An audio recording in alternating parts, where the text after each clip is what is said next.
విందాం. ఒక వాక్యం చూద్దాం. గలతీ పత్రిక 4:4 చూద్దాం.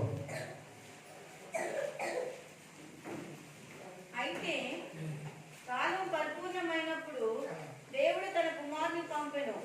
ఆయన స్త్రీ యందు పుట్టి మనము దత్తపుత్రులము కావాలని ధర్మశాస్త్రమునకును లోబడి ఉన్న వారిని విమోచించుటకై ధర్మశాస్త్రమునకు లోబడ్డవాడాయను. ప్రభు నామానికి స్తోత్రాలు. ఈ చదవబడిన వాక్య భాగంలో కాలము సంపూర్ణమైనప్పుడు దేవుడే ఆయన కుమారుడును యేసుక్రీస్తు ప్రభుల వారిని ఈ లోకాన్ని పంపించాడు. ఆయన లోకాన్ని పంపించకపోతే మనకి క్రిస్మస్ ధ్యానాలు, ఈ పండుగ లేదు. ఎందుకు లేదా అంటే సృష్టిలోనే ప్రారంభం నుంచి యేసుక్రీస్తు ప్రభుల వారు మనతో కూడా ఉన్నాడని, ఆయన ఆత్మరూపముగా తండ్రి రూపముగా ఉండి అనేక స్థలాల్లో మాట్లాడారని, అయితే కాలము సంపూర్ణమైపోయినప్పుడు పాత నిబంధన ప్రవచన కాలం సంపూర్ణం చేయబడింది. దేవుడు వాగ్దానం చేసిన కాలం సంపూర్ణం చేయబడింది. లోకం అంతా పత్రవాటి కాలాల సమీపంగా ఉంది. ఈ పరిస్థితుల్లో దేవుడు కాలము సంపూర్ణమైనప్పుడు అంటే తన వాగ్దాన ప్రవచన నెరవేర్పు కలిగినప్పుడు యేసుక్రీస్తు ప్రభుల వారిని భూలోకానికి పంపించాడు అని రాయబడి ఉంది. ఆయన పంపటం వల్ల లోకానికి విమోచన, విడుదల, స్వేచ్ఛ కలిగింది అనే వచనాలు రాయబడి ఉంది.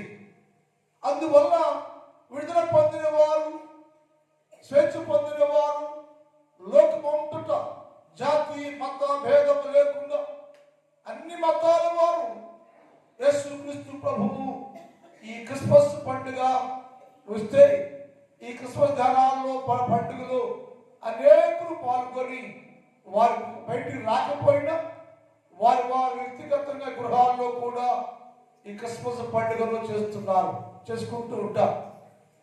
కారణం ఏంటి అంటే దేవుడు కాలము సంపూర్ణమైనప్పుడు ఆయన కుమారుడే యేసు ప్రభుల వారు భూలోకంలోకి వచ్చి గొప్ప గొప్ప కార్యాలు జరిగించాడు కనుక దాన్ని ఈరోజు పండుగ చేస్తున్నామా. ఈ పండుగ పేరు క్రిస్మస్. ప్రతి ఏటా ఆనాటి నుంచి ఏ దేవులోనే తండ్రి దేవుడు క్రిస్మస్ ఆరాధన చేశాడు. మొదటి క్రిస్మస్ ఆరాధన అక్కడ చేయబడింది. ఏదేని తోటలోని తండ్రి దేవుడు మొదటి క్రిస్మస్ పండుగ జరిగించారు. ఆ రోజు నుంచి ఈ రోజు వరకు లోకంలో ప్రజలందరూ కూడా యేసుక్రీస్తు ప్రభుల వారు నరుడుగా, నరవతారిగా, శరీరధారిగా పుట్టారు, వచ్చారు, పంపబడ్డారు. ఆయన దేవుడిగా పూజిస్తున్నాం. ఆయనే దేవుడు ఆయన జన్మదినాన్ని అందరూ జ్ఞాపకం చేసుకుంటూ పుట్టినరోజు పండుగ చేస్తున్నాం. దాని పేరే క్రిస్మస్ పండుగ. ఈ క్రిస్మస్ పండుగలో అసలు ఏంటి పూర్తి అర్థం? ఈ క్రిస్మస్ పండుగలో ఏం జరిగింది, అసలు ఏంటి అర్థం వారం ధ్యానం చేద్దాం. దీనిలో మొదటిగా క్రిస్మస్ పండుగ క్రిస్మస్ అంటే ఆశ్చర్యము అని రాయబడి మొదట క్రిస్మస్ అంటే మొదట అర్థం ఏంటంటే ఆశ్చర్యం. ఏంటి ఆశ్చర్యం? దేనికి ఆశ్చర్యం? యేసుబాబు పుట్టాడు చెప్పాడు ఆయన.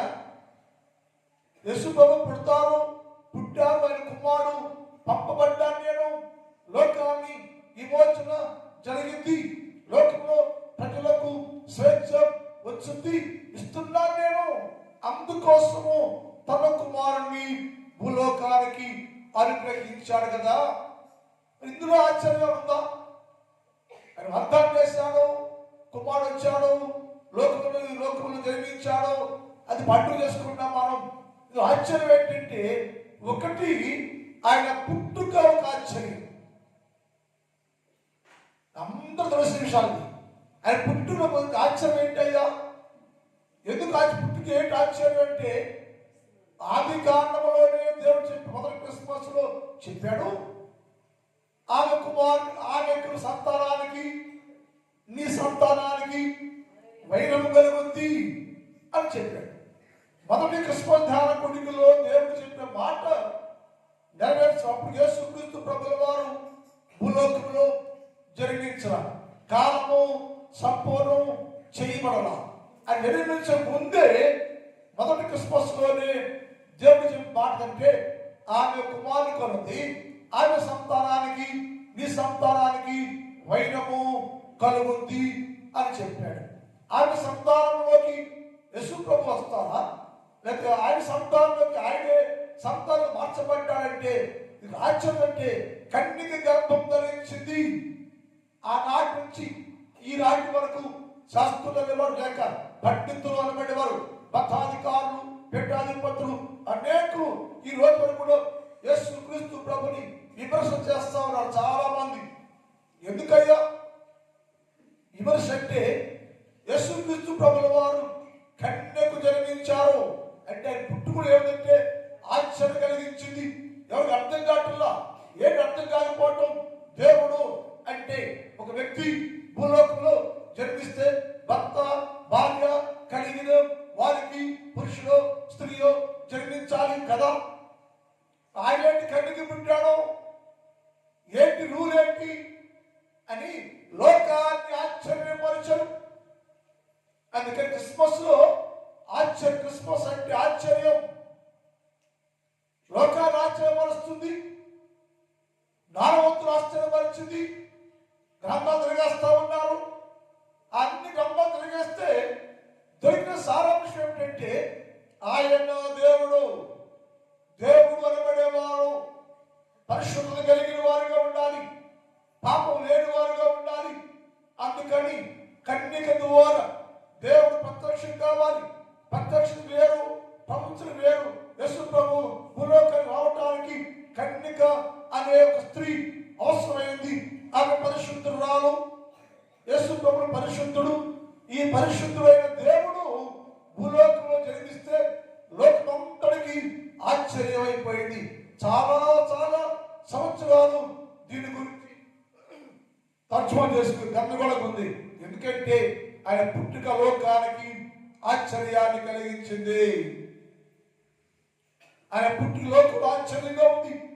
కన్యకి గర్భం ధరించింది, కన్యకి పుట్టారని ఎప్పుడో ఆది కాండంలోనే ఏ దేవతోటలో దేవుడు ప్రవచనం చేస్తే అది నెరవేర్పు ఉండడానికి యెషయా భక్తులు యేసు ప్రభువు వారు జన్మించిన ముందు 730 సంవత్సరాల ముందే ఆ విషయాలు ప్రవచనం చేస్తే కన్యక గర్భవతి కుమారుని కంటుంది, ఆయనకు ఇమ్మానుయేలు అని పేరు పెడతారు అని చెప్పారు. ఇది నెరవేర్చబడింది.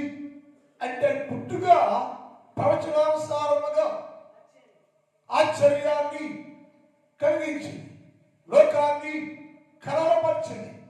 గొప్పవారు, జ్ఞానవంతులు, పండితులు అనేవారు కూడా అర్థం కాకుండా యేసు క్రీస్తు ప్రభుల వారి జన్మం ఆశ్చర్యాన్ని కలిగించింది. ఇప్పటికి కూడా మనకు కూడా. ఎందుకంటే ఆశ్చర్యం అంటే కన్యక గర్భం పుట్టుకు ఆశ్చర్యం ఉంది. పుట్టుకలోనే చాలా రహస్యం ఉంది. ఇక్కడ పుట్టులో అంగం లేదా, పుట్టు అంగం ఏం లేదు. మనోడు పాట పాడతారు, బెత్లెహేములో సందడి, పశువుల పాటలో సందడిని పాడతారు. మరి యేసు పుట్టినప్పుడు సందడి లేదు. మన పాట రాసుకుని ఇష్టాన్ని రాసేద్దాం, పాడేయటం. యేసు పుట్టినప్పుడు అంత నిర్మానుష్యంగా ఉంది, భయాందోళనతో ఉంది, నిశ్శబ్దంగా ఉంది. మనుషులు సంచరించడం లేదు, ఎవరు రానిటం లేదు, చలికాలంగా ఉంది. ఆ దేశం అంతా నిశ్శబ్దం, పిండ్రోప్ సైలెన్స్ గా ఉంది. అలసడంగా లేదు, గమనగోళంగా లేదు, గంతులేసంగా లేదు. కానీ ఏంటంటే ఇది శబ్దం ఆశ్చర్యం. దేవుడు దిగొస్తే, దేవుడు పుడితే సంతోషంగా గంతులు వేసండి. ఈ లోకం బెత్లెహేము ఆ ప్రదేశంలో ప్రజలందరూ నిశ్శబ్దంగా ఉన్నారు. ఏంటి అంటే ఆయన జననములో ఆశ్చర్యం ఉంది. బెత్లెహేము సందడేమి లేదు ఆ రోజున. బెత్లెహేము సందడేమి లేదు, ఎంతలేం లేదు, కంతులే వేయగా ఎవరికి నిశ్శబ్దం ఉండిపోయారు. బయటకు వెళ్తే ఏం జరుగుతుందో అని భయాందోళనతోటి నింపబడ్డ పరిస్థితుల్లో యేసు ప్రభుల వారు భూలోకానికి దిగివచ్చి ఆశ్చర్యం కలిగించి ఆయన లోకంలో కొన్ని సంవత్సరాలు జీవించాలని నిజం చేయబడి పుట్టారు. అందుకని ఆయన పుట్టుక ఆశ్చర్యము అని రాయబడింది. రెండోది ఆయన బోధ ఆశ్చర్యం. ఇచ్చు పిల్లడు కదా అన్నారు అందరూ. యేసు పిల్లడు కదా, పిల్లడు వేరు, బోధ వేరు. పరిశుద్ధాత్మ దేవుడు మనలో ఉంటేనే ఏదైనా బోధించే అవకాశం ఉంటుంది. సొంత దేవుడు కూడా మాట్లాడితే ప్రయోజనకరంగా ఉండదు. యేసు ప్రభుల వారు బోధిస్తూ ఉన్నాడు. ఆ బోధకి ఇశ్రాయేలీయులు, శాస్త్రులు, పరిసయ్యులు ఆశ్చర్యపడ్డట. ఎక్కడి బోధ? ఆయన పుట్టుకు ఆశ్చర్యం ఉంది, ఆయన బోధలో ఆశ్చర్యం ఉంది, ఆశ్చర్యకరంగా మాట్లాడుతున్నాడు. ఆయన ఎవరైనా అసలు అనే మాట లేఖనాల్లో స్పష్టంగా రాయబడి ఉంది. ఆ మాట చూద్దాం. మత్తయి సువార్త 7వ అధ్యాయం 28, 29 చూద్దాం. మత్తయి సువార్త 7:28.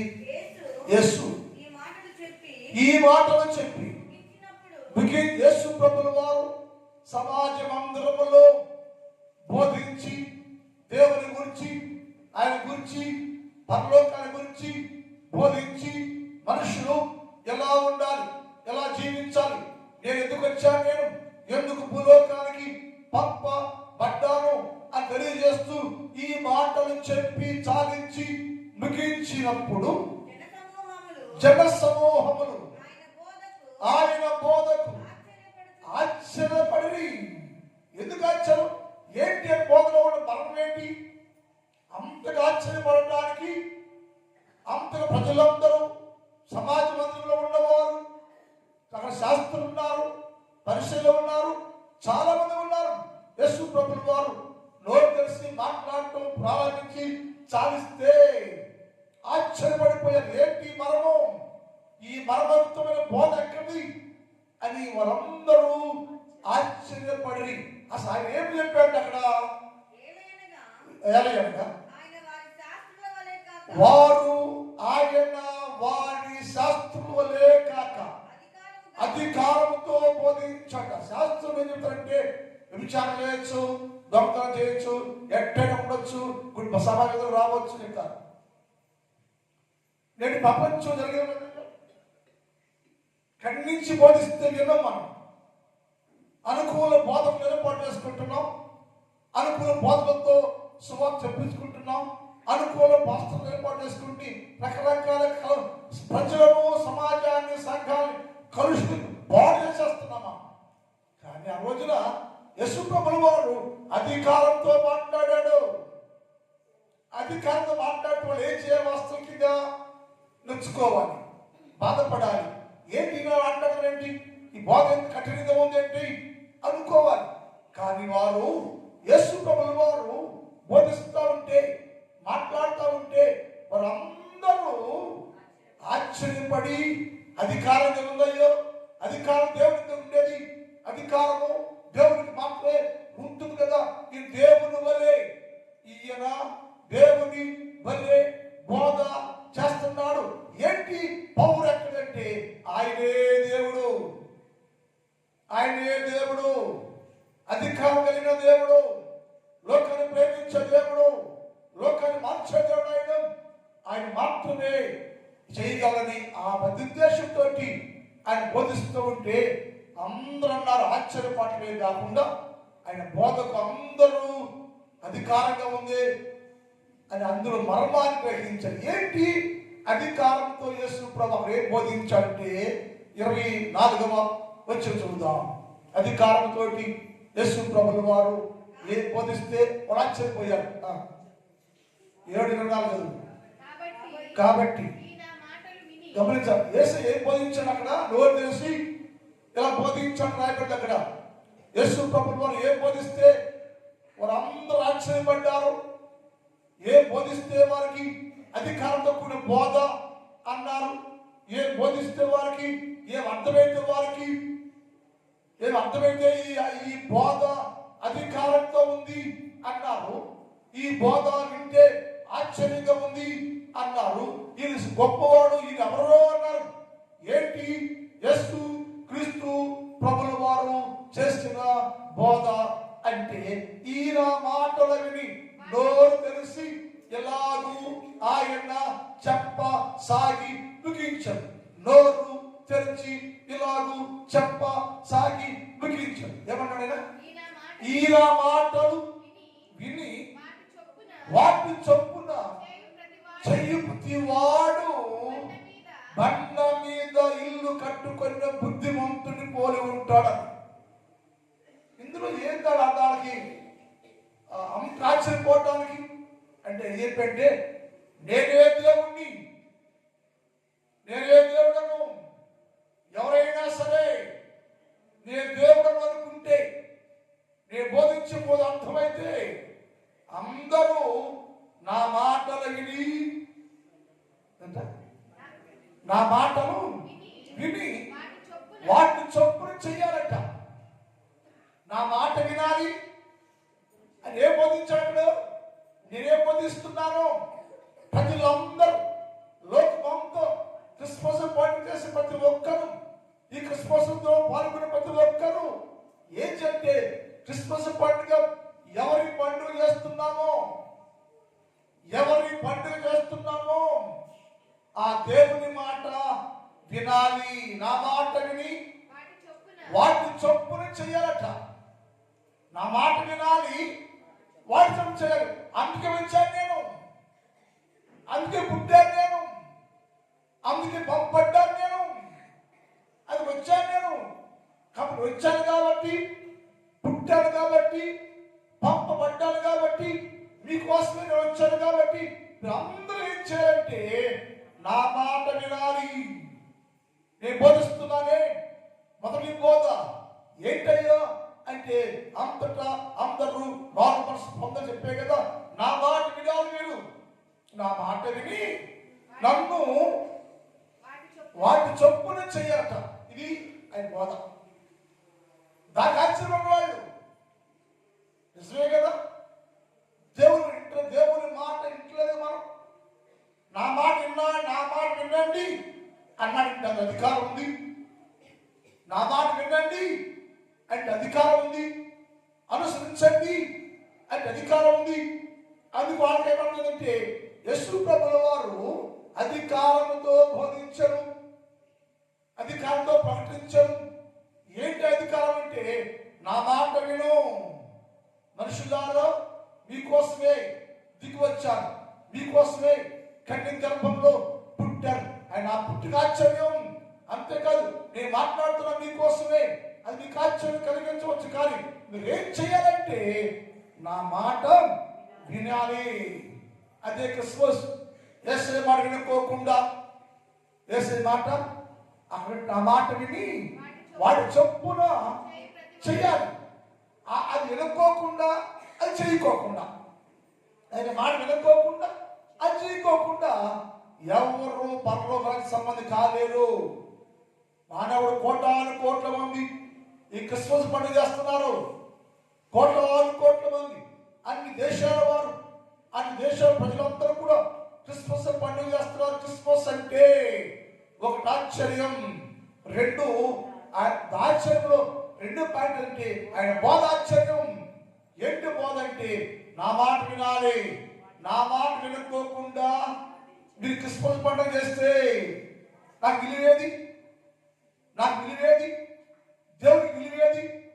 దేవుడు గారు వచ్చి నన్నుకు నాకు పిలిపించింది ఎక్కడ? మీరు నా మాట వింటే అది విలువిస్తున్నట్టు నాకు. మీరు నా మాట వినలేదంటే, వాడు అనుసరించలేదంటే మీరు ఇంకా లోకస్తులుగానే ఉన్నారు, బుద్ధిహీనులుగానే ఉన్నారు అన్నది యేసయ్య. అందుకంటే నా మాట విని వాటి చొప్పున చెయ్యాలి. ప్రభు అనిపించిన కాదు కానీ నా మాట చొప్పున చెయ్యి ప్రతి వాడు రాజ్య వారసునిగా ఉంటాడు. ప్రభు అంటున్నారు. నా మాట వినుకోకుండా నేను చెప్పి చేయకోకుండా ప్రభు ప్రభు అది ఇది అంటున్నారు మీరు, మీకు నా రాజ్యంతో సంబంధం ఉందా, మా శిష్యులు కానీ అని మీరు అన్నాడు యేసయ్య. అందుకని యేసయ్య అంటే ఆయన బోధలో ఆశ్చర్యపరిచి ఆశ్చర్యపడిన వారు ఏమయ్యారంటే అందరూ మనసు మార్చుకున్నారట. బోధ అధికారంగా ఉంది, ఆ బోధ ఆశ్చర్యపడ్డారు. ఏంటి ఆ బోధ అంటే నా మాట వినండి, అనుసరించండి అని చెప్పినప్పుడు అక్కడ పదవాడు యేసయ్య. ఎవరు నా మాట వింటాడో, ఎవరు అనుసరిస్తాడో వాటి బండ మీద తన ఇల్లు కట్టుకుంటాడయ్యా, బుద్ధిమంతుడుగా ఉంటాడు. అది ఇప్పుడు బోధ. మర్మం ఏమి చెప్ప, మర్మాన్ని ఏం చెప్ప. నా మాట వినండి, అనుసరించండి. మీ దేవుడు నేను, బికాస్ పుట్టాను నేను, పుట్టుదినాలు చేస్తున్నాను మీరు, నేనే దేవుడిని, నా జన్మదిన వేడుక చేస్తున్నారు మీరు, మంచిదే చేయాల్సిందే. కానీ నా మాట వినకుండా క్రిస్మస్ పండుగలు చేస్తే, నా మాట వినుకోకుండా క్రిస్మస్ వేడుకలు చేస్తే ఆ క్లేశం లేడు కదా, వాక్యం లేదు కదా, దేవుడు మాట వినుకోకుండా చేస్తే ఆజ్ఞ అతిక్రమం అవుతుంది. కాబట్టి నా మాట విని వాడి చప్పుడు చెయ్యి ప్రతి వాడు బండ మీద అనగా క్రీస్తు యేసు మీద కట్టబడి క్రీస్తు యేసు ప్రభువును కలిగి ఉండి బుద్ధిమంతులుగా ఉంటారు. నా మాట వినాలంటే బుద్ధి వచ్చింది, రాకపోతే బుద్ధి రాదు. అందుకని మనం ఈ క్రిస్మస్ పండుగ చేయాలంటే, క్రిస్మస్ అంటే ఆశ్చర్యం అంట. ఆశ్చర్యం ఏమిటంటే ఆయన బోధ ఆశ్చర్యం, ఆశ్చర్యకరమైన సంగతులు బోధిస్తున్నాం. యేసు క్రీస్తు ప్రభు యొక్క బోధ విని మనం ఎలా ఉంటే బండ మీద కట్టబడ్డ క్రైస్తవుల వలె, బండ మీద కట్టబడ్డ విశ్వాసు వలె బుద్ధి కలిగిన వారుగా, బుద్ధిమంతులుగా అలాగే పుచ్చాము. నా మాటలు విని వాటి చొప్పున చేయ ప్రతి వాడు బండ మీద తన ఇల్లు కట్టుకొనిన బుద్ధిమంతుని పోలి ఉండను. అది వాడికి శ్రమ వచ్చిందా, కష్టం వచ్చిందా, వాన వచ్చిందా, వరద వచ్చిందా, ఎన్ని వచ్చినా సరే వాడు స్థిరంగా ఉంటాడు. పడిపోడయ్యా అని యేసు ప్రభువు వారు బోధిస్తుంటే అది వారికి ఆశ్చర్యం కలిగించింది. నిజమే కదా, నిజమే కదా. బండ మీద ఉన్నాడు, పడిపోడు కదా. మీ బాడీ పడిపోతున్నాం, శాస్త్రులు బోధిస్తున్నారు, శాస్త్రులు బోధిస్తుంటే పడిపోతున్నారు, శుద్ధకలు బోధిస్తుంటే పడిపోతున్నారు, దర్శనం బోధిస్తుంటే పడిపోతున్నారు.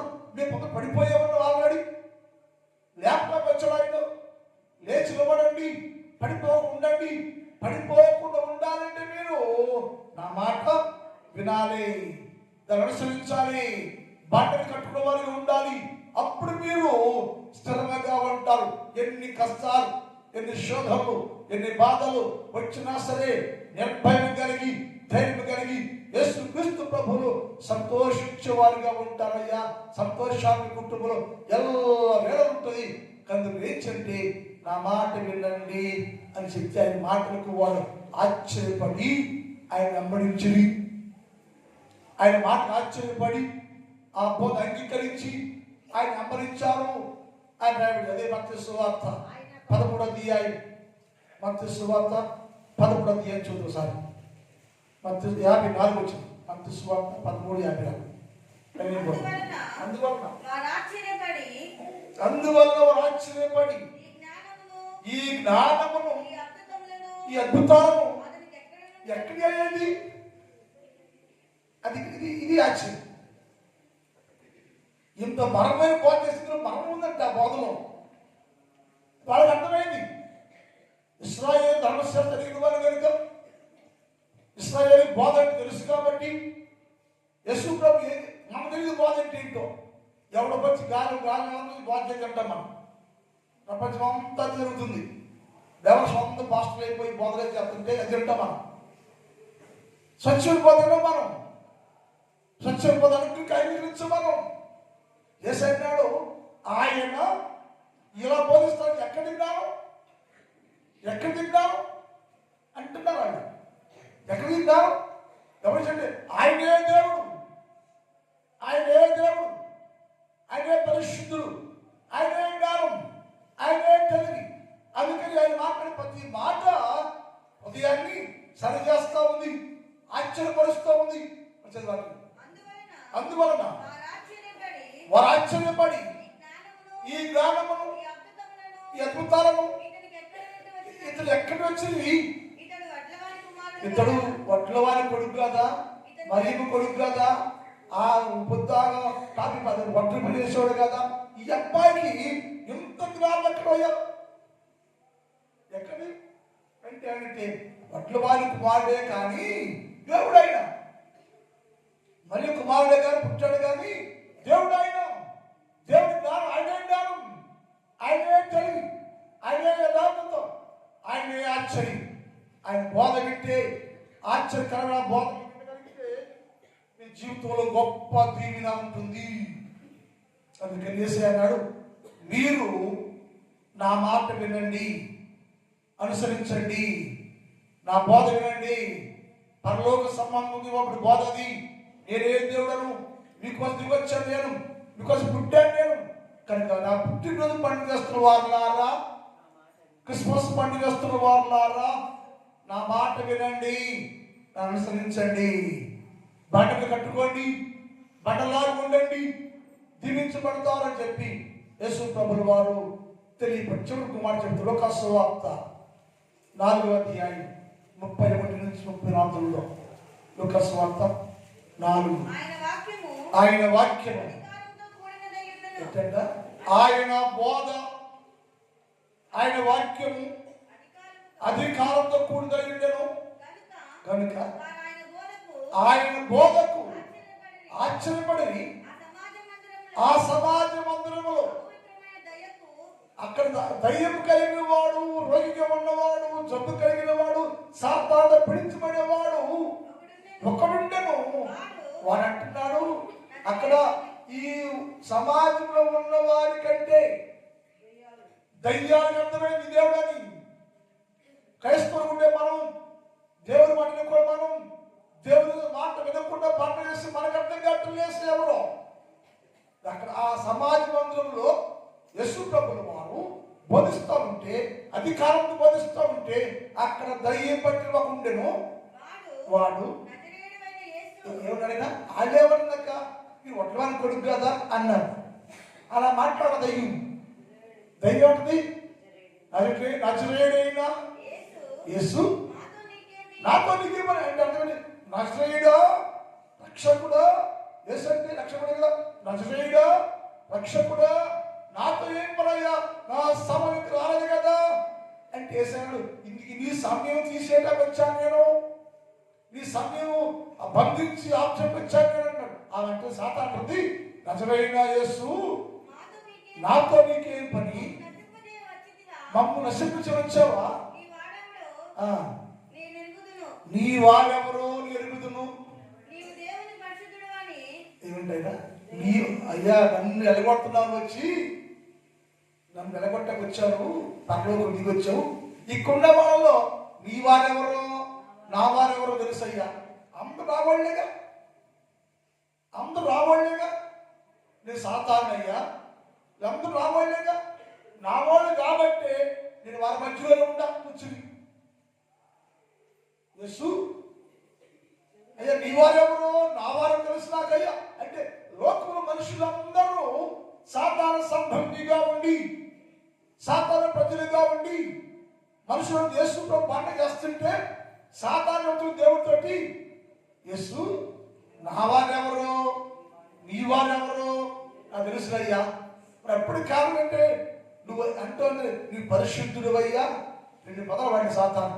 ఒకటేమో నజరేతు వాడా, యేసు రక్షకుడా, తర్వాత నీవు దేవుని పరిశుద్ధుడు అని బిగ్గరగా కేకవేస్తుంది. మన సంగతి ఏంటండి? చిన్న ప్రశ్న. అపవాది రక్షకుడిగా గుర్తించింది, సాతాను దేవుడిగా చెప్పింది, పరిశుద్ధుడిగా చెబుతుంది, కేకలు వేస్తా ఉంది. యేసయ్య దేవుడు, యేసు రక్షకుడు, ఆయన పరిశుద్ధుడు, నేను పాపాత్మురాల్ని నష్టం చేయబాకయ్యా అని సాతాను కేకలు వేస్తుంటే పండుగ చేస్తున్న క్రైస్తవుడా, క్రిస్మస్ అంటే ఆశ్చర్యం, కానీ బోధ ఆశ్చర్యం, ఆశ్చర్యకర బోధ అంటే నీవు యేసై గుర్తించావా? వారికి గుర్తించావా? యేసై గురించి సాతాను మాట్లాడేవా? నీ జీవితంలో ఆయన మాట వింటే శ్రేష్టం.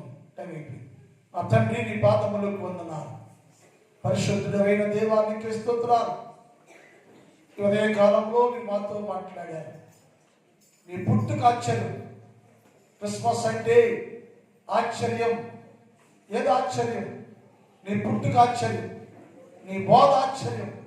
ఆశ్చర్యం అంటే బోధ వింటున్నాం ప్రభా, అది విని మా జీవితాలను మార్చుకొని నిజమైన క్రిస్మస్ పండుగ చేసేవారిగా నేను కొన్ని ఇలాగ జీవించడానికి సహాయం చేయండి. ఇదే కాలంలో నా సంఘాన్ని దీవించండి, నా సంఘంలో ప్రతి కుటుంబాన్ని దీవించండి, ఆశీర్వదించండి. ఈ సమయంలో మందిరంలో ఉన్న ప్రతి బిడ్డను దీవించండి, ఆశీర్వదించండి, బలపరచండి. ప్రతి వారిని ఆరోగ్యాలు ఇవ్వండి, బలాన్ని ఇవ్వండి, శక్తి ఇవ్వండి. దినమంతాన్ని కృపాక్షేమాలతో నింపండి. ఎవరికి ఏది కావాలో, ఏ మేలు కావాలో సహాయం చేయండి. ప్రతి రైతుల కోసం కూడా ప్రార్థన చేస్తున్నా. ప్రతి రైతు మంచి పంటలు పుంచుకోవడానికి సహాయం చేయండి. కష్టపడి పనిచేస్తున్న వీళ్ళందరికీ మంచి ఆరోగ్యాలు దయచేయండి. పొరపాటులో తోడుగా ఉండండి. ప్రతి కుటుంబానికి చాలా ఉంటుంది అనుగ్రహించమని యేసు వారి పరిశుద్ధ నామములో ప్రార్థిస్తున్నాం తండ్రి.